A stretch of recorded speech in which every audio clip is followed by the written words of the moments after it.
সানডেগুলো শুরুই হয় একটু অন্যরকমভাবে, একটু দেরিতে ঘুম থেকে ওঠা, আর সব থেকে বড় কথা কাজের কোনো ব্যস্ততা থাকে না।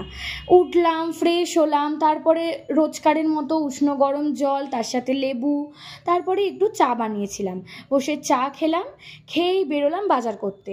এইটা কিন্তু একটা বড় হেডেক, সারা সপ্তাহের বাজার গুছিয়ে একসাথে করে নিয়ে আসা, কারণ সকালবেলা বেরিয়ে রাত্রিবেলা বাড়ি ফিরলে আলাদা করে আর বাজার করার মতো সময় প্রত্যেক দিন হয় না। বাজার করে সেগুলোকে গুছিয়ে রেখে ব্রেকফাস্ট বানালাম। আমি যদিও এটা খেয়েছি খুবই সামান্য, এত ময়দা না খেতে আমি একদম পছন্দ করি না, কিন্তু কেউ আবদার করলে কি করব বলো। তারপরেই চললাম আমি ওই বাড়িতে। রাস্তায় আবার কাকে দেখলাম দেখো, ভাইকে নিয়ে গিয়ে দিলাম একটা রোল। ভাই তো বললো দারুণ হয়েছে। তারপরেই ও বাড়িতে গিয়ে রান্নাবান্নায় লাগলাম। রান্নাবান্নাতেও কিন্তু ছিল দারুণ আয়োজন। তারপরেই দেখলাম আকাশটা আবার মুখ ভার করে ফেললো। ফিরে আসলাম ছাদ থেকে, এসে আবারও শুরু করলাম রান্না।